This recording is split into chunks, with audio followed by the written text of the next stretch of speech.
Hey man, welcome back to Man Time. Today's episode, I have got a leaky fuel tank on my 365, 372, 300 series Husqvarna. This one's actually a Johnston. It's red, which makes it a lot more difficult to find. So, it looks like it's leaking right at the seam there. It looks like there was some sort of issue where that seam is separated.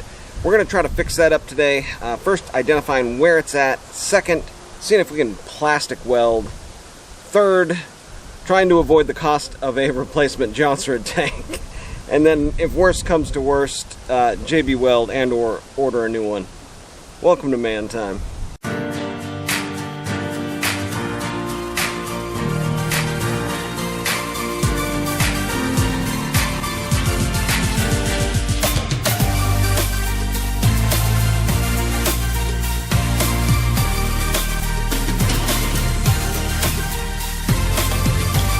Alright, well here is the tools of the trade, and I've just got some various stuff laying out. First things we're going to want to do is cover up anything that could be a potential leak, which is going to be the fuel line. So I've got some rejected hospital tools, I guess, here. Yeah, I've got one that's a flat, and then one that's serrated. I guess it doesn't matter too much. We'll just put this one on here. Okay, that should seal it up. Oh yeah, I can see it right away. Did you guys see that? Let's see how bad it is here.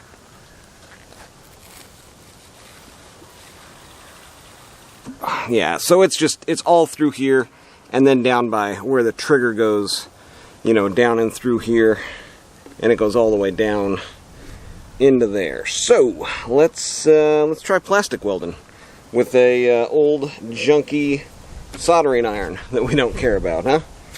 We'll see if that works. Never done this before, but seems like it, you know, pretty straightforward. It's plastic, melt it, move it around a little bit like you're welding. Let's try it. All right, so like I said, this is my first attempt at this. But yeah, looks like we're heating up here, and I can even see it, you know, separating. It's separating, you know, mainly right here where this trigger's at, all the way up into here. So I'm just going to start. I'm going to kind of start here and see if we can't get some meltage going, where it'll actually stop separating. Okay. I think that worked. So I've also got a zip tie if I think I need some like filler material, but let me see if I can get you a good vantage here where we can kind of see what's going on.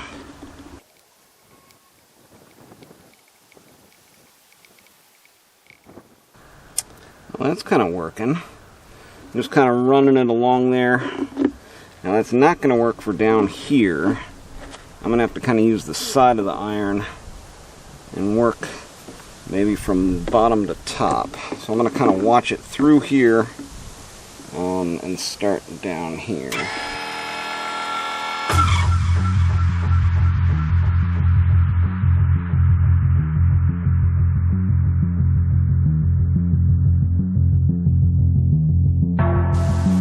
Okay. I mean, I think that's it. I think I'm going to retest here and see if we got air bubbles.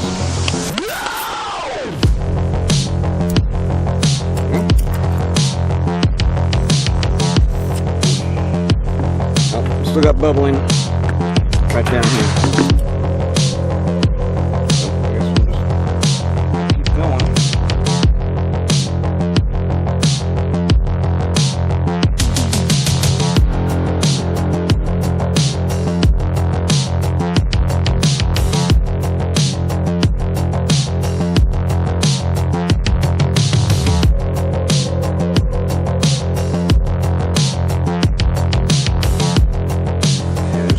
Bit of bubbles up here.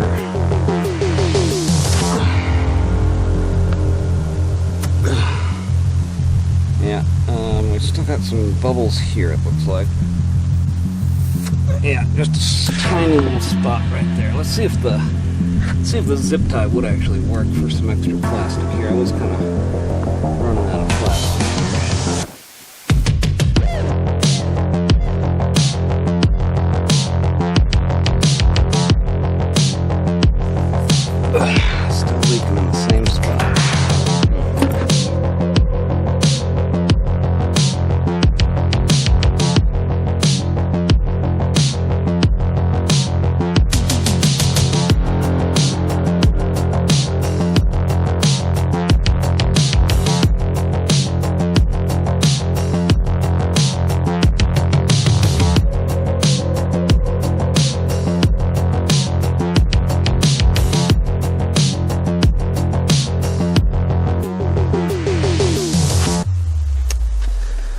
Alright, so I've got this loaded up with soap and water.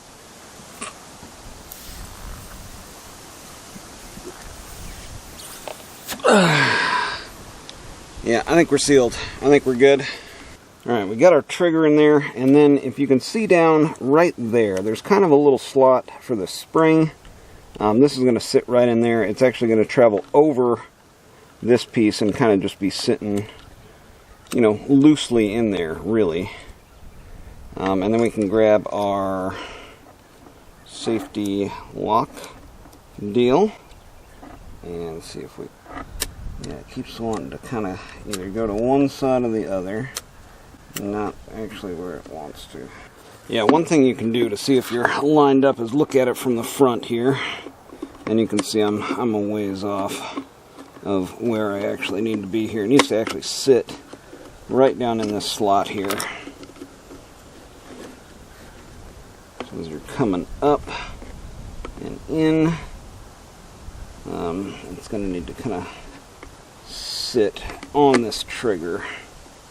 Alright, so the key part of the puzzle is making sure the trigger is actually below this little piece of plastic in here. You've got this piece of plastic. The trigger entire group needs to be below that. That way you're getting the actual proper throw. This is not going to go in there without that. So, now I think we've got it. We're just going to need to now slip it down in here. And this is where it comes into play, where it's really nice to be able to look down in here, see where you're at, and then see what adjustments need to be made here. Yeah, right down in here, you can see we're not quite lined up. There we go. So I'm on that piece of the trigger. Now, where it, I was on it, there's a little step right here in the trigger. This needs to go right on top of that, and then you're good to go.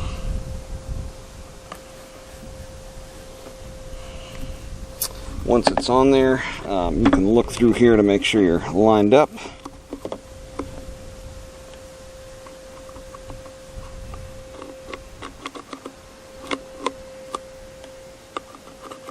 And it starts operating correctly.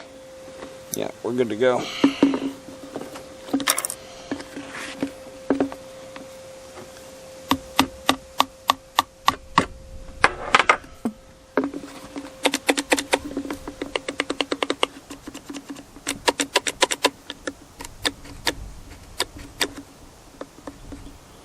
Alright, all set. Let's get this thing back together, huh? Alright, last thing we need to do here is get everything, you know, back onto the saw. So, what we're going to do is use some of our basic tools here. I'm just going to use a needle nose for this one. Come on, baby. Well, maybe these would actually work better, these little deals here, huh? There we go. Actually went pretty well.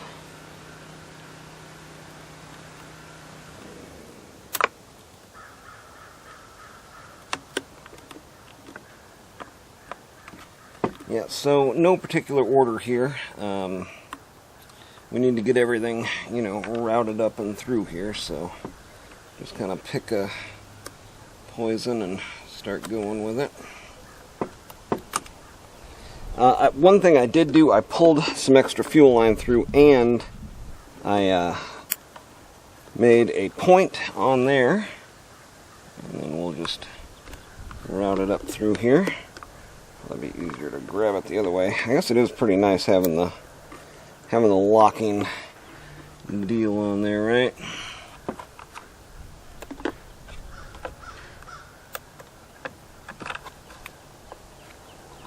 Yeah, this fuel line, it was actually needing to be snipped off, you know, the end of it there. Let's see, then we've got some electrical stuff to hook up here. Get those going. And I don't remember which way these went, so I will just kind of wing it here. I guess it really doesn't matter which one goes on which. I don't remember if the fuel line was under or over, so I'll just go under with the electrical since that's kind of the way it looks. Next is just kind of feeding it through here. One of the things you've got to line up this right here, and it actually has like a rubber deal that goes on there, so we'll need to get that hooked up. You can see it's pretty close to being, you know, semi-aligned. Get in here with your big fat fingers. Oh.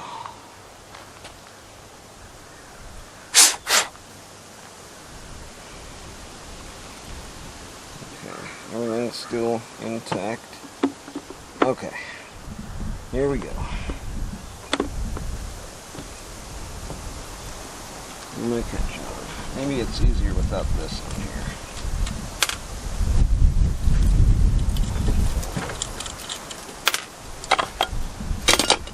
Is that doing anything for us or against us? Okay, everything's still hooked up.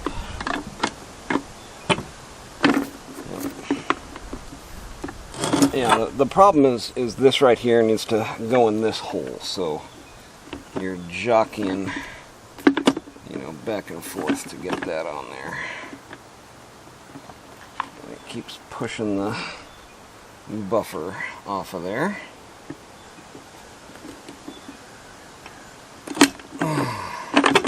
Okay, we got it.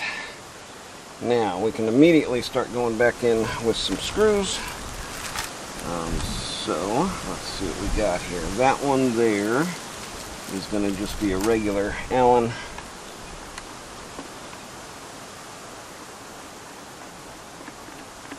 Just kind of get a couple things started here. We'll get that one in the back, and then we'll get this one in the front. Yeah, this wind is really kicking today, I tell you. Okay, so I went ahead and hooked up, let's see here, the limiter screw that goes on the side there. That one's got a long section of it without threads. That one goes in right there, and then I got both springs hooked up with their screws there. So we are completely, you know, attached here. Now I can go to making sure these fuel line and throttle get hooked back up correctly. Maybe we came out of our slot here. Yeah, definitely came out of our slot. So if this happens, this is pretty fiddly now. Trying to get this back into place. Should have probably seen and recognized what was going on here.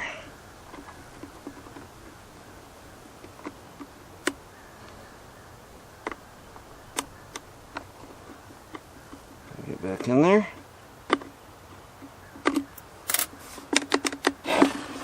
Yes. Okay. Alright, so now we can get this all back in here.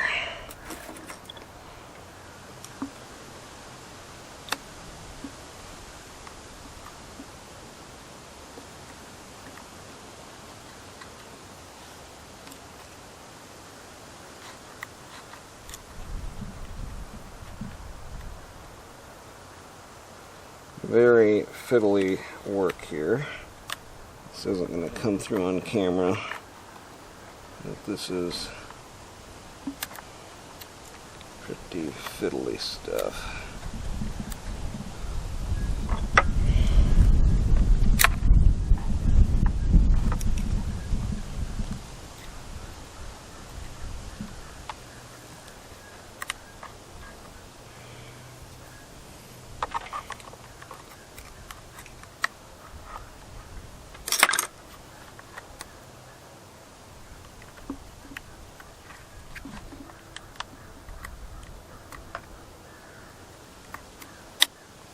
Okay. Full throttle engagement there. Let's snip off our fuel line.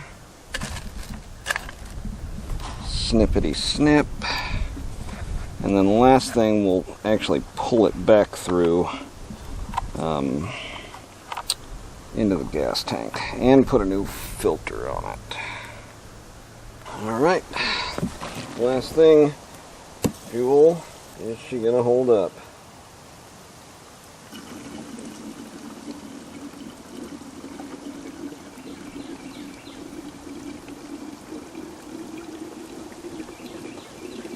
Feeling very confident.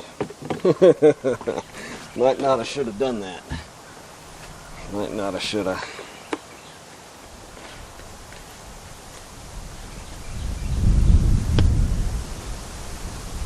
Okay. Oh, leakage. Leakage from underneath. From right there. Oh, dang it. I didn't see bubbles all the way down there. So from where I didn't weld, now it's leaking. Well, I can fix that up with the handle on there. Alright, well, hopefully this is a low enough temperature where it's not going to ignite the gas. If it does, well, I guess it does.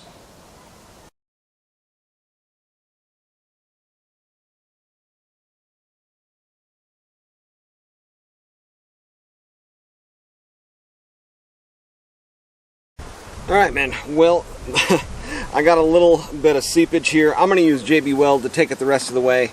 JB Weld wouldn't have been a good fix for this, simply due to the seam being like separated all the way up and down. I got it 90% of the way there with that soldering iron, and you know, the zip tie might not have been the best thing to use. If you've got any suggestions about a good plastic to use, you know, I could have been thinking like a doctor and like had like a donor piece of plastic from somewhere else on the saw maybe, and like fit some slivers in there and melted it in. That'd probably be a good idea rather than using that zip tie. But it did actually work. It's not leaking, you know, from where that little bit of plastic was used. But I'm going to get this lower built up and use JB Weld to fix the rest of this. Why don't you guys get out there, have you some man time too.